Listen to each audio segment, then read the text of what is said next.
All right, everybody. We are live. Thank you and welcome for being here during your lunch break. Some of you, this is a early lunch if you're on Central Time, and if this is Eastern Time, then this is might be a late lunch for you. But we wanted to come on here and talk about sailing because right now cruises are 40% up. People are booking more cruises than they did last year. I read a report with the ASTA Association, and they said that cruise bookings have gone up 40% since last year. Now, there are a lot of people who are brand new cruisers.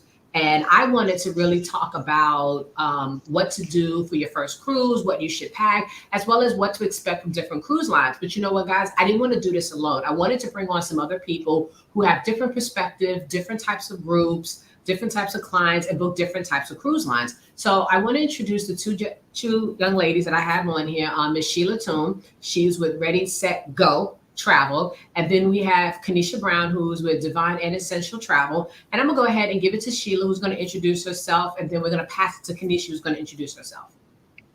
Hi, good afternoon. Happy lunchtime, everybody, and thanks for joining us.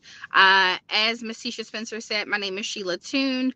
I am a travel agent. I am owner of Ready, Set, Go Travel. We are based out of Baltimore, Maryland, and I have been a travel professional now for just about 6.5 years professionally. Prior to that, I have always been in travel. It was just that I was doing it as a hobby. And I focus a lot on group trips, group cruises, family, all inclusive, personal, all inclusive, but group trips is my thing, and that's what I love to do. So, welcome. Thanks, Miss Spencer, for having me. Hi, everybody. I'm Kanisha Brown, and I am with Divine and Essential Travel. I've been in travel for a little over 5 or 6 years now. I have been on cruises, been a part of, just cruising and traveling around the world, and I just love it. I got into it to provide something for my family. So I'm just, ready to go, ready to talk about it. All right, guys. So we're going to jump right into it. So, first things first, if you're watching this live, let us know where you're watching from. Let us know if you've sailed before, who's your favorite cruise line. And we want this to be really interactive, right? So, for me, I'm probably going to talk more Norwegian and Virgin because those are the two that I sail the most and that I book the most. Sheila, who's your favorite cruise line that you book a lot of? Royal Caribbean for sure, and Carnival, but Royal Caribbean primarily. And you, Kanisha? Mine's Norwegian. I love Norwegian. It's just so I love how Norwegian is really. Okay, so one of the things I know for me, one of the things that I tell people when they're preparing for their cruise is please go get a passport. Even though you don't necessarily need one, but I tell people why they need to get a passport. Kanisha, why do you think that people need to get their passports when they're sailing? You definitely need your passport. Some people I know think that they don't need it, but you definitely need it. Your passport is your identity, especially on the cruise ship. You need that to be able. There's different things you have to register your passport for, so you need that definitely so that you can be identified when you're on a trip or when you go on an excursion or anything like that. And you definitely need your passport when you travel, period. That's a must. That's not something that you can just ignore. Not your birth certificate is not enough. Yeah, I Yeah, mean, and I I agree. agree. Go ahead. Sorry, Miss Sorry. Spencer. Now, I was gonna say I definitely agree, and then I'm really big with my clients on. I kind of treat my clients the same way I treat my children. I talk a lot about the what ifs, So even though yes, you can travel with your birth certificate and your photo ID, I give real life scenarios. I tell my clients, imagine if we're in Jamaica on the cruise port and something happens at home. There's an emergency back home, and you have a family member that gets sick, or you need to fly back for there was a death in the family, or you fall sick and you can't finish out the 7 days on the cruise, and this is only day two and you need to fly back home. If you don't have a passport, you have a problem. So I tell Hmm. them about those what if situations. How many times have we either been on a ship or you've seen a video of people on the cruise and you see people running down the dock because they missed the ship, because they were late enjoying the port for the day? Because if you miss that ship and now you have to get to the next port or you need to fly back home and you do not have your passport, you have a problem. So I do kind of treat my clients like my kids a little bit. And I say, well, what if this happens? Then what would you do? And they're like, you know what? Yeah, I guess I should get a passport. Absolutely. Well, let's talk about something a little bit more fun, the drink packages. Now, we all know every cruise line has different drink packages. Now, for Royal Caribbean, excuse me, I got them all in my head right now. For Norwegian, they have a package where it's automatically included because they have almost an all-inclusivity type package where you can add the drink package. The number one question I get from non-drinkers is, well, I don't drink. But then I remind them, do you drink tea, coffee, soda, juice, milkshakes, coffee, anything like that? And they're like, oh, yeah, I kind of do. I said, do you want it more than just breakfast, lunch, and dinner? Well, yeah, I might be thirsty. Well, you might want the drink package. So I suggest the drink package for the Royal because it's already included. How about for Royal? Because I'm not real familiar with Royal. So how does Royal work? And do you suggest adding a drink package? So it depends on the guest. One of the things that is a bit of a turnoff with the drink package, in my opinion, with Royal Caribbean is that if two of us are rooming together, I'm a huge drinker, but you're not. It's required that both adult guests in the cabin get the drink package. And even if the second guest doesn't get the alcohol drink package, you have to at least get one of the other ones that it's like the all soda and everything other than alcohol. So that I think can be a bit of a turnoff. But for people who are going to drink 8, 9 or more drinks per day, then definitely, it can be beneficial to them. But if you're a person who's going to have maybe a couple glasses of wine or a couple cocktails a day, then paying that 80 or 85 plus gratuity charge daily on a 7-day sailing, $600. I don't drink $600 worth of cocktails or a specialty drink. So for me, it may not be the best value, but for someone who does indulge, then definitely it can work for them.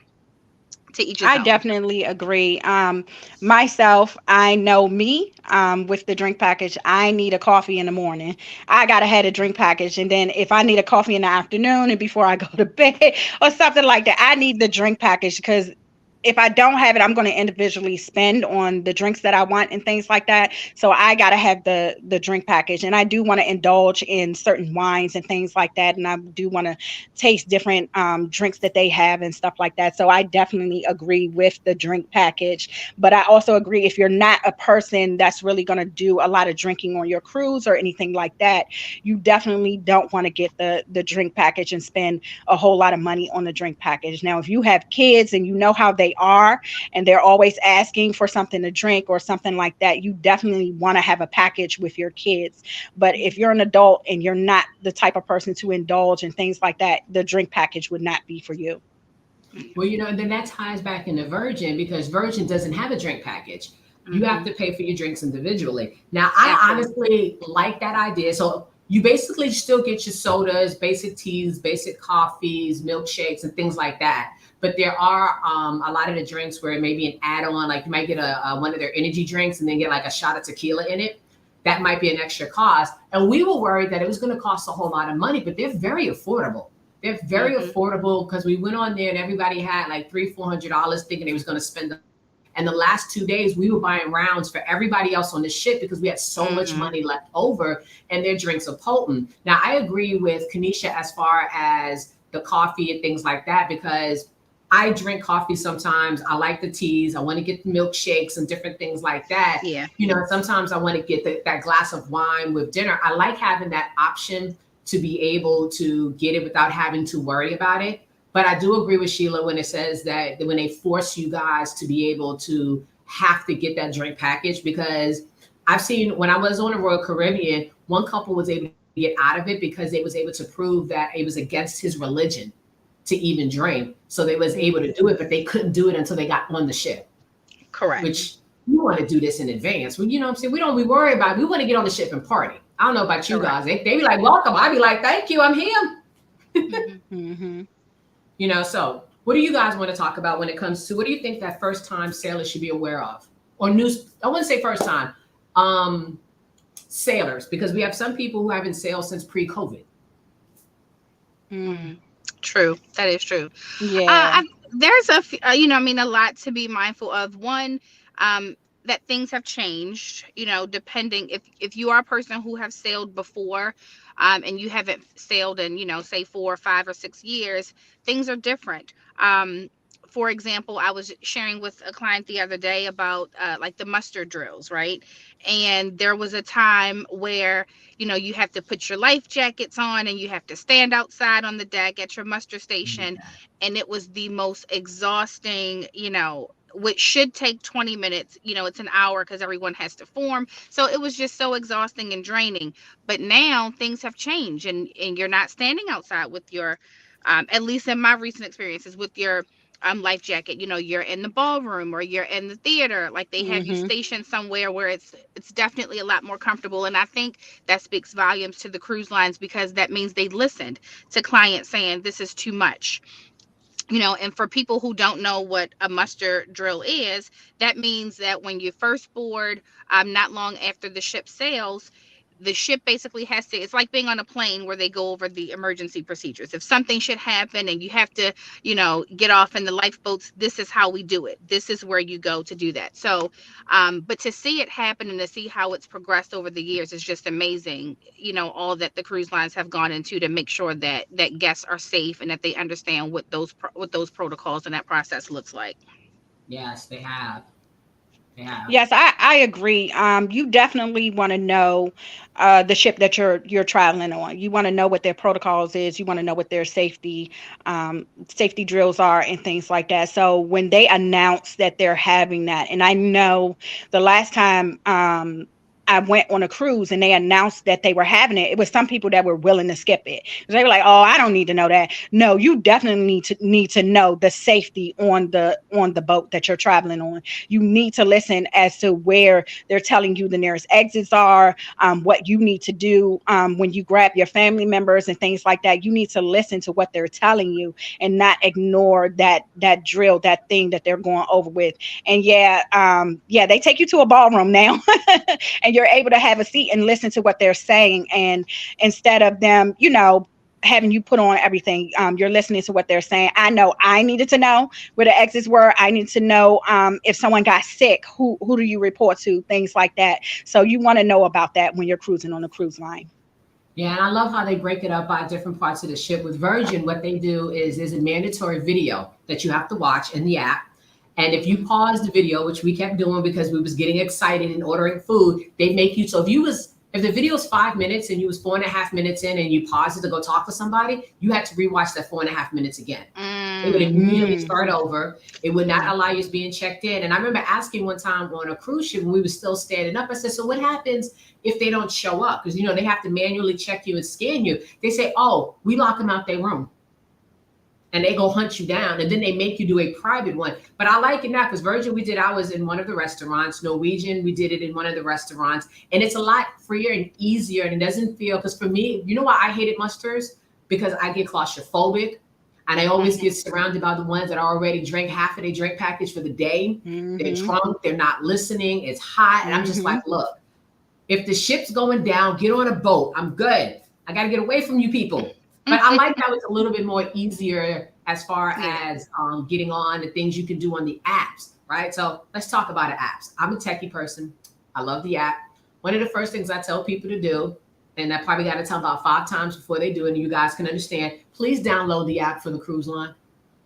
Guys, please. everything Mhm. y'all are looking for is on that app. My mom found stuff in the Virgin Voyage app that I didn't know was there.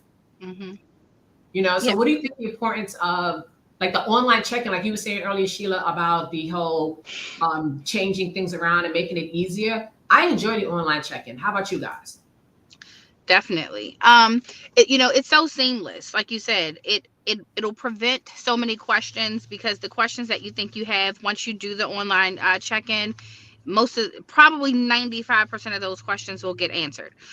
Everything you need to know, from putting a credit or debit card on file to what time do I check in on the boat, where do I check in, what kind of documents do I need to bring with me, how do I get my luggage tags, everything you need Mhm. to know is there. What if I want to go and make a reservation for a restaurant? It's all there. If I want to make Mhm. reservations for an excursion, it's there. What's the emergency? It's there, all in the app. So definitely it's a great resource. I have a group of about 70. Guess we're going to be sailing together June the 16th, and 45 days before. May 2nd is right around the corner. That's when the online check-in starts. So in the next couple weeks, I'm going to be doing, or next week actually, I'll be doing a video with my group. This is how you do the check-in, because May 2nd is around the corner. So don't call asking, because it's in the app. No, they can always call me to ask, though. It's a great resource, though. Yeah, Yes, with the the app is like your map. right. I get excited with the app because I have so much fun playing in them, like a kid. Mm-hmm. It's like a map for you. It's an informational for you. So you definitely want to have the app with you. I was going to say, Sheila, you touched on it. You can make reservations through the app. Like some people think you have to go to the information desk or see somebody on a cruise ship in order to make a reservation. No, if you go on that app, you can quickly make your reservation. And when you get there, they know it's you.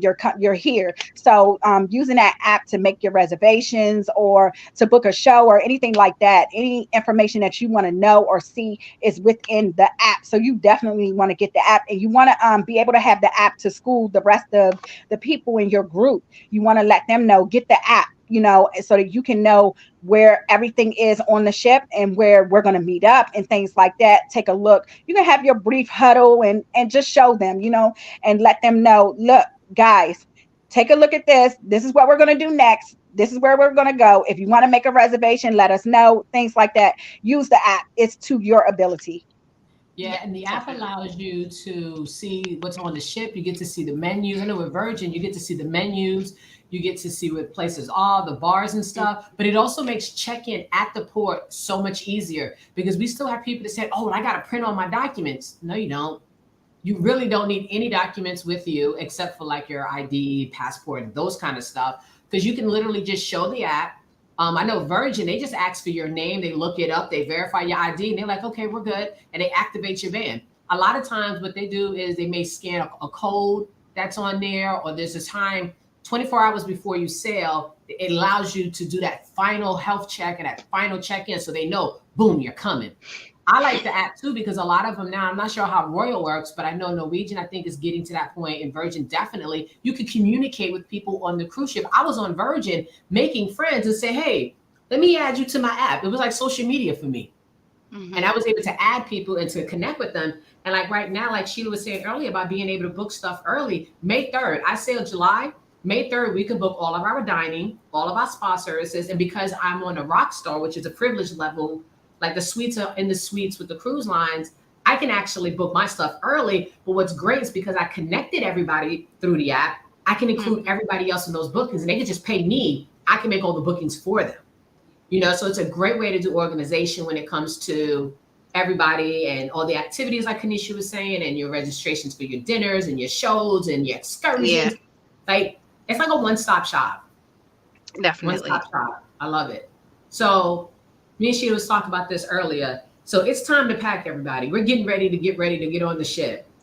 What are you putting in your suitcase? And what are you leaving? So I'm definitely not bringing a bunch of shoes. Those are mistakes that I made in the past, taking 2 huge suitcases, just for me, not for my family. Like, I'd have 2 huge suitcases for myself, and then my husband has 2 huge suitcases, and it's overwhelming. And you come back home and 80% of the things that I packed, I've never worn. So minimal is definitely what I say. We think that we're going to need 3 outfits a day. And we're going to need 3 different pairs of shoes, and you don't. I probably bring 3 pairs of shoes, maybe total. Sometimes a 4th, and maybe 2 of those are like 1 pair of sneakers. I might have 2 pair, sandals or slides, and I might bring a dressy pair, for a formal night. But other than that, minimal. I wear sundresses all the time. I want to be comfortable. I probably pack more swimsuits than anything, because I spend more time in swimwear than anything else. But you just want to do minimal. You don't want to overdo it. Depending on the cruise line, I am a wine drinker. So a lot of the cruise lines, Royal Caribbean, for example, does allow you to bring 1 bottle of wine per guest or 2 bottles of wine per stateroom. Mm. So I do bring 2 bottles of wine in my cabin. If I have family members who are traveling and they don't drink, then they might bring a bottle of wine on for me. So just certain things. Be mindful of which cruise line you're traveling with so that you'll know what the options are, what you can and can't bring, and get ready to have a good time without packing too much. Well, I can't say that I don't overpack because I do.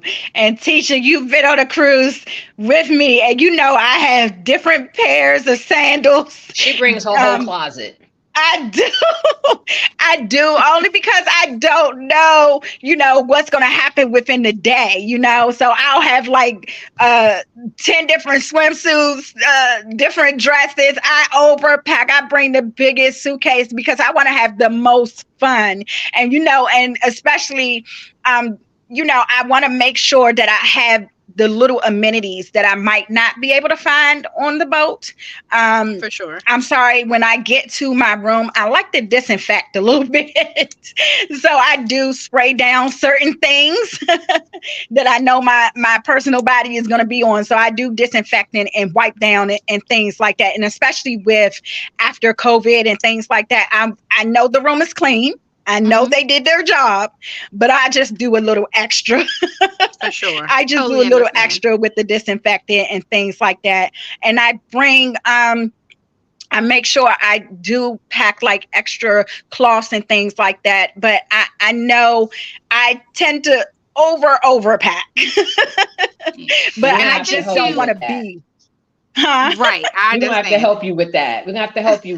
Yes, I mean, you can help like me with a 14-day cruise. You don't need a lot. Like for me, I'm my mother's child, so we have a swimsuit and a cover up for every day that we could possibly be seen on the beach or the pool. I'll have 1 pair of sneakers, and then I have these sandal-like sneakers, so they have like the bottom soles of a sneaker, but my feet are open, so I get a little breathability. And then maybe 1 or 2 pairs of flat glittery sandals that I can wear with anything. But I also pack some things that people don't think about. I pack a charger, but I pack a charger that has multiple ports in it. Because the plug situation on the ships, they're getting better. But if you're techie and you have to charge, say, your phone plus your headphones for when you go back or when you're sitting outside, then you may have your camera that you may have to charge. You may have like little selfie sticks, your iPads, tablets, laptops. Now think that's just you. What if there's more than 1 person in your room? So that's twice as much stuff that you would have to actually be able to charge. So I like the little port with the multiple USB ports in it. I always pack extra Ziploc bags because I want to be able to, I get the big ones and the small ones, but I put all of my electronics in a plastic bag when I pack it, just in case. You never know. You always want to have that. I definitely pack socks. Most people are like, well, what do you need socks for? Because you're going to be in sneakers. You might be doing excursions. You might need some socks. So you want to have at least 1 or 2 pairs of socks. I also pack, and I know this is going to sound weird, but I pack not a garbage bag, but like a large shopping bag to put my dirty clothes in. So I can kind of keep them a little bit separated when I'm actually doing everything else. But, I also pack my makeup and toothpaste, toothbrush, but I tend to pack extra certain things just because for some reason my toothpaste tends to disappear. So I always pack 2. It always disappears when I travel. Like it goes on its own vacation. I don't know. Yeah. I will tell you this. I pack an extra phone. I do. I've had a situation where I only had 1 phone and it died on me. It just went out. So I pack a backup phone with a backup SIM card. And then I pack up a backup phone, and you're right about the chargers, but I do pack a backup phone and an iPad. I will pack that because you just don't want to have 1 phone in case something happened. I've had my phone die on me. I've had my phone just completely go out, and I had no way of communicating. So I pack a backup phone. Interesting. I don't even own a backup phone. That is a good idea because I do have, so with my phone, I do have this portable charger, which I kind of almost always have. And as long as this is charged with my iPhone, because I did recently convert over to iPhone, but this just goes right on the back of the phone, and this is the charger. So if the battery goes dead, then I do have my backup charger. But another thing too is carrying on a carry-on bag. So when I get on the cruise, I always have a carry-on, a small carry-on that I take on the boat with me, because as we all know, when you get on the ship, it might be a few hours before your luggage comes to your room. And if you want to change and shower, or if you want to go to the pool, I always take with me a carry-on bag with the swimsuit, another pair, maybe a pair of slides, some fresh underclothes, and a toothbrush in case you just want to go and freshen up, because you might get on the boat at noon and your luggage might not come to your room until 3 o'clock or 4 o'clock. True. So definitely you just want to be prepared for that. And then packing cubes. I am a huge fan of packing cubes. They have changed my life when it comes to traveling. So I'm a huge fan of them. And I tell people all the time, get packing cubes. They're super inexpensive and they make packing and unpacking extremely easy. It'll change your life. So Yeah, I have packing cubes. I also pack multiple portable chargers because I take a lot of photos and videos. So my phone could be halfway dead within a few hours of me just doing that aspect. So I always carry multiple chargers. And then with the bags, one of the things you want to make sure you put in your carry-on bag is all of your medicine. Don't let your medicine leave your side. It should be in your carry-on bag with you. I also have I have a little wallet thing that me and my mom got years ago, and it's RIFPD or something like that, protected, and it's on my passport covers too, so nobody can scan my credit cards, my passport, or get my information while I'm traveling. And you should have a little carry-on bag that you can carry for excursions. You know, you may not want to have a carry-on bag, but I carry like a over-the-shoulder or one of those little satchel bags that I can carry when I'm out on an excursion that has, you know, my information, like some IDs, my money, water, a portable water bottle, like the collapsible one. I have 2 of those. We try to remember to pack, so that way I have water wherever I go. Because guys, one of the things you think about is, you forget about is when you're on the ship, if you're a heavy water drinker, you're going to forget about drinking water because it's not going to be as accessible as going to the refrigerator and just, you know, opening up the button on the fridge and whoosh, you have water. And even though you can get water on the ship, the prices of water has gone up. And I know some cruise lines allow you to bring your own cases of water, but guys, you have to carry it on. They're not carrying it for you. So if you get a 24 pack of water, be prepared to love that 24 pack all the way to your room. And if your rooms are not ready, you have to keep up with it. And it's so funny. I don't know if you've ever seen this, guys. You ever go to the ship where they have the doors where the rooms are and you see everybody just lined up waiting for permission to go in? They just stand there with their bags like ready, set, run to get to their rooms. Yeah, you don't want to have to do that. Food wise, if you are getting on the ship, don't run to the buffet, because everybody on the ship done ran to the buffet. I'll be very honest with you. Go find a little snack places. See if any of the specialty restaurants are open. I don't know how you guys feel about that, but I look for the specialty restaurants or the buffet by the pool, where there's bound to be a little bit less people, or just eat very well for breakfast. Yeah, and have some snacks.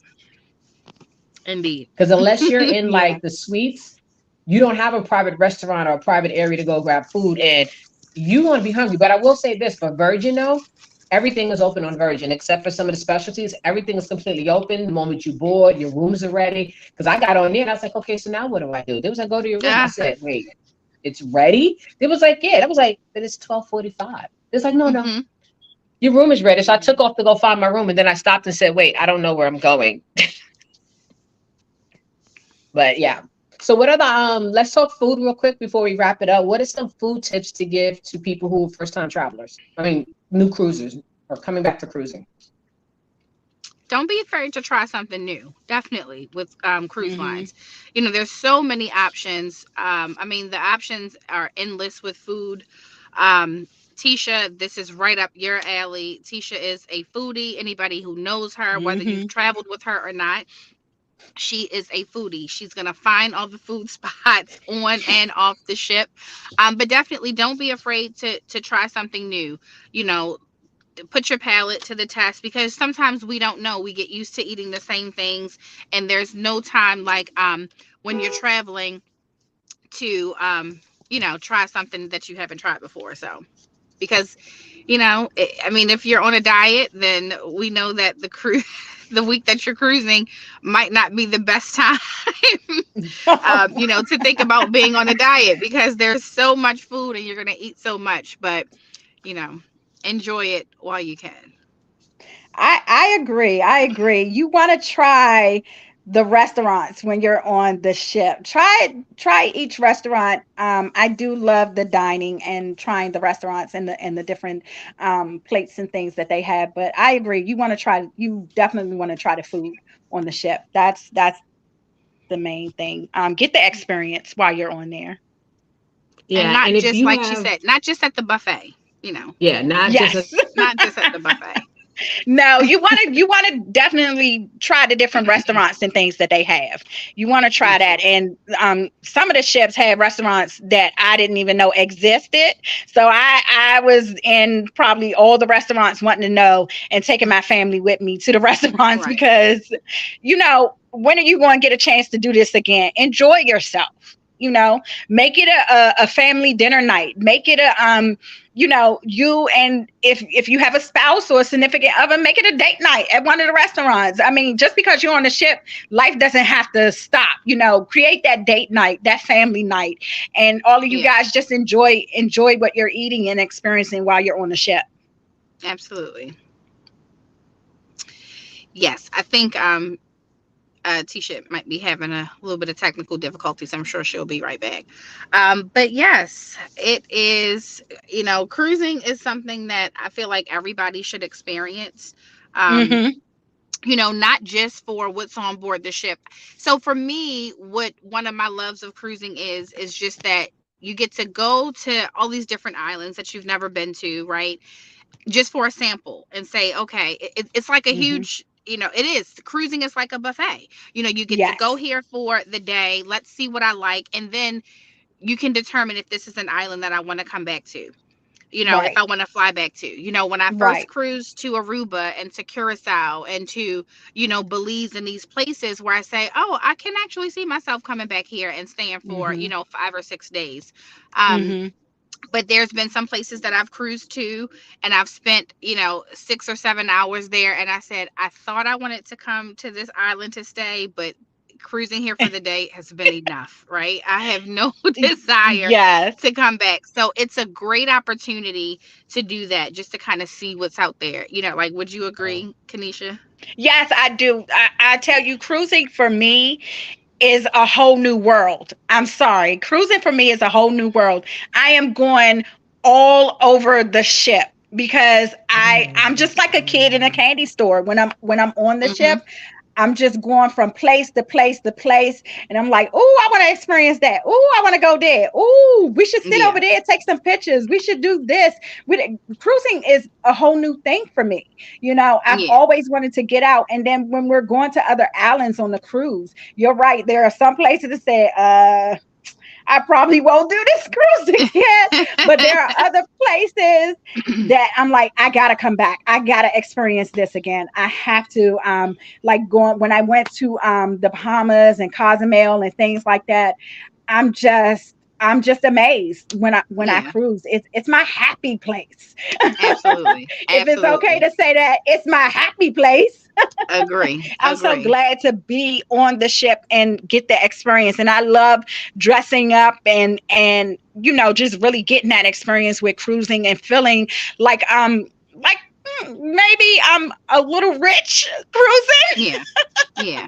I like that feeling and sitting under the umbrella and right there by the pool with my drink and everything like that. It's an experience and I love it. Yeah. Absolutely. And I tell people, I guess right before we go, talk to the staff, talk to the people who work on the ships, your cabin stewards or, the people who clean and prepare your room.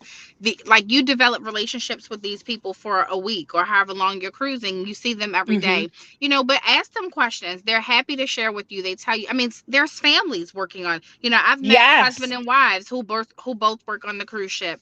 Yes. And this is how they provide for their families, you know. So Yeah, it's really definitely. interesting to meet people and, you know, learn about their culture and where they're from and how long they've been working for the cruise line. So just talk to people, and it's an amazing experience. So, but Yeah, I would yes. agree. Yeah, definitely talk to the staff. Get to know the person that's assisting with your room and things like that. I know when me and my mother cruised on Norwegian, we knew who our butler was, Hmm. and he was glad to know us as well. And we were able to talk with him and let him know, we like this in our room. We like different things in our room, and can you bring us some of this? So, if you talk to them and let them know about cruising on the ship and speaking to the staff, especially the staff where you're eating and things like that, just talking to them and just getting an experience from them and talking to them about how the ship is, the experience that they experience working on the ship and how it is for them and how they feel about it. Hmm. Get to know the staff. They're just not there to serve you. They're there as people too, and they have an experience with the ship as well. Absolutely. Absolutely. Yes. Well, this was definitely fun. I don't see It that Teacher Spencer has was. any questions or anything in the chat, and I look forward to doing this more. It's always good to get, you know, the viewpoint from other cruise lovers and travel professionals, because we're not just travel professionals. We are, you know, clients of, you know, of the cruises or whatever We we sell. are, We yeah. enjoy doing the same things as well. So there are no other questions, and I think that Miss Spencer has had some technical difficulties, but I think we are about done. Yeah, Unless you I have don't anything else that you wanted to add. no, just to say, this was great. I hope to do this again and give some more insight on cruising and what it is and the experience about it. It's an exciting time to be cruising since we're back at it again. So yeah, this is Absolutely. definitely something that anybody who's thinking about cruising, it's something you definitely want to take advantage of. Absolutely. Welcome back, Miss Spencer. We kept the conversation going. We I Yes, understand we you had some did. technical difficulties, but we We do. took care of it I for had you. severe, like my computer dropped. I got a green screen.